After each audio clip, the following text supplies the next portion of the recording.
हाथरस में सत्संग के बाद क्या हुआ, पूरी कहानी का महिला सत्संगी ने बताया है जो घटना के समय वहां मौजूद थी।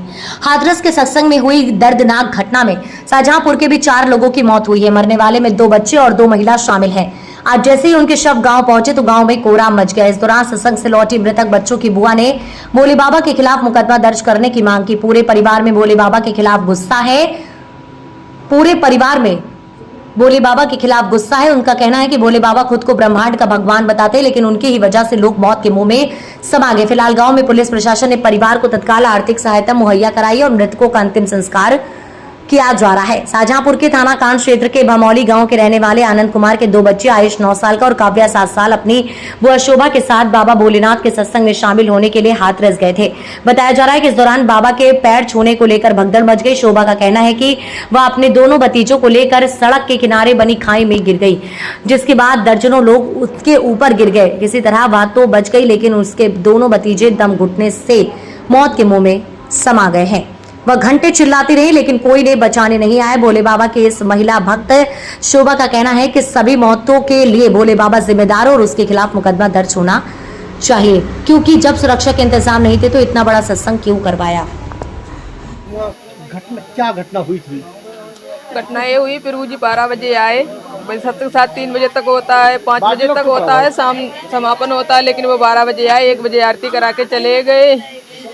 हाईवे था, डोरे पे हाईवे के नीचे खंडी थी, उसमें पानी भरा था। जब तुमने इतनी सुविधा सब सही से बना ली थी तो खंडी नहीं देखी थी इसमें पानी भरा, आने जाने वाले आएंगे, इसमें गिरेंगे या नहीं गिरेंगे इसकी कोई वो नहीं। कि जो हाईवे पे थी वहाँ पे तार बांस लगे हुए थे। आने वाले तो 2 आते, 1 आते, जो जाते तो सब साथ में जाते, एक संग निकलते। तो उनकी व्यवस्था ये थी कि ये तार बांस जो हाईवे पे लगे थे उन्हें हटा देने चाहिए कि संगत चारों तरफ से निकल सकती थी। और जो मेन हाईवे पे 3-3 लाइनें गाड़ियों की लगी थी, उसके बाद में रेली जो बेचने वाले थे वो लगे थे, वहाँ पे बीच कम था, संगत नहीं निकल पाई। बच्चे मेरे छोटे छोटे साथ में थे, हम थे, जो पीछे वाले ने धक्का मारा तो हम बाव में नाली में गिर गए। ऊपर से मेरे पता नहीं कितने लोग निकल गए कितने नहीं। सबसे हाथ जोड़ते रहे, पाँव छूते रहे कि मेरे बच्चों को निकाल दो, मुझे उठा दो। किसी ने सुना ही नहीं। मेरे बच्चे कम से कम 2, 2.5, 3 घंटे तक फंसे रहे। उसके बाद में जब मैंने देखा तो मेरे बच्चे दोनों ही खत्म हो चुके थे। तो मानती सत्संग करने वाले लोग जिम्मेदार हैं इस हादसे के लिए?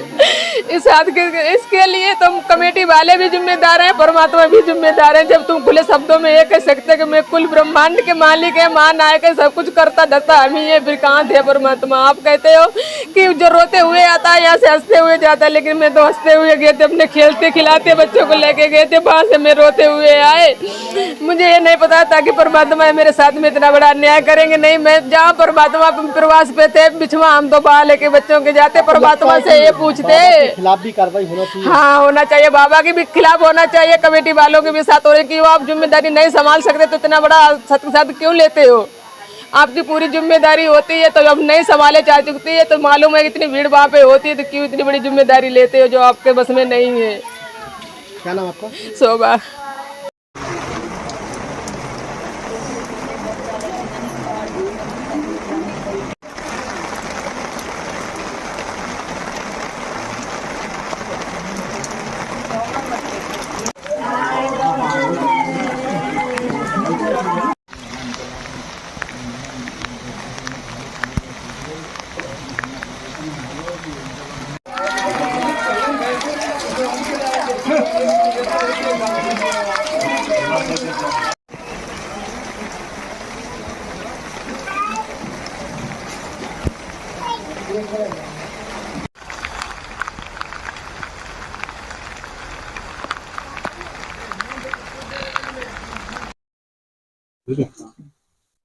कल किस तरीके का हादसा था, क्या हुआ था?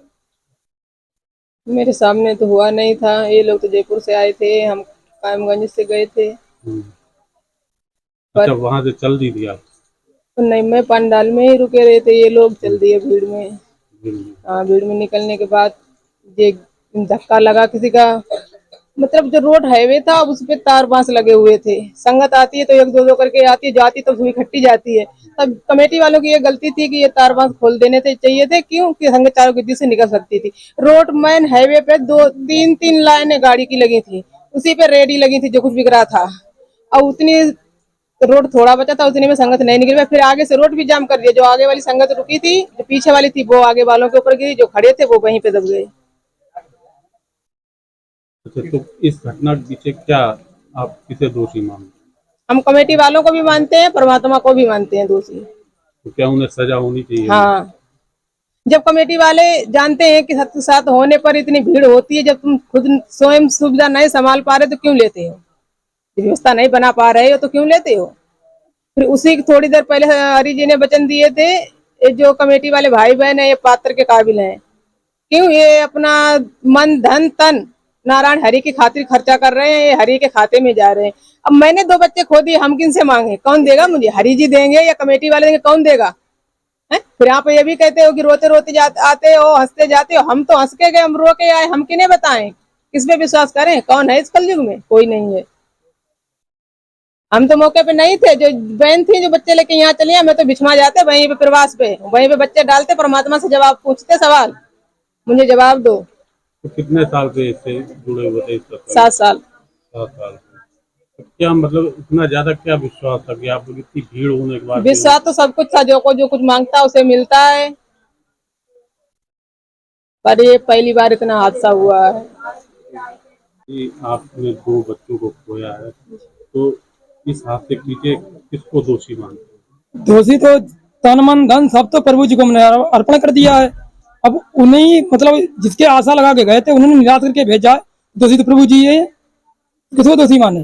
दोषी प्रभु जी हैं तो हैं। तो क्या होना चाहिए इनके साथ? या तो मेरे बच्चों को ठीक करें, नहीं तो सजा होनी चाहिए। कितने लोग खत्म हुए हैं पूरे हादसे के पीछे? जिम्मेदार प्रभु जी है सबके जिम्मेदार। या तो सबको ठीक करें या तो प्रभु जी को सजा होनी चाहिए। क्या आपको अभी भी विश्वास है कि वो सही कर सकते हैं? वो तो उनकी महिमा है, वो ही जान सकते हैं, इसमें हम कुछ नहीं कर सकते। अगर चाहें तो वो सब कुछ कर सकते हैं। जब सब बोलते हैं कि हाँ कि हम मतलब ब्रह्मांड के मालिक हैं, रचयिता हैं, तो अब कहाँ हैं? मेरे बच्चों को ठीक करें। अभी तो वो अंडरग्राउंड चल रहे हैं, कहीं पुलिस ढूंढ रही है, उन्हें मिल ही नहीं रहे हैं। नहीं मिले तो मिल जाएंगे, कहाँ के जाएंगे भाग के? तो आप क्या चाहते हो? हमारे या तो बच्चों को ठीक करें, नहीं तो सजा होनी चाहिए।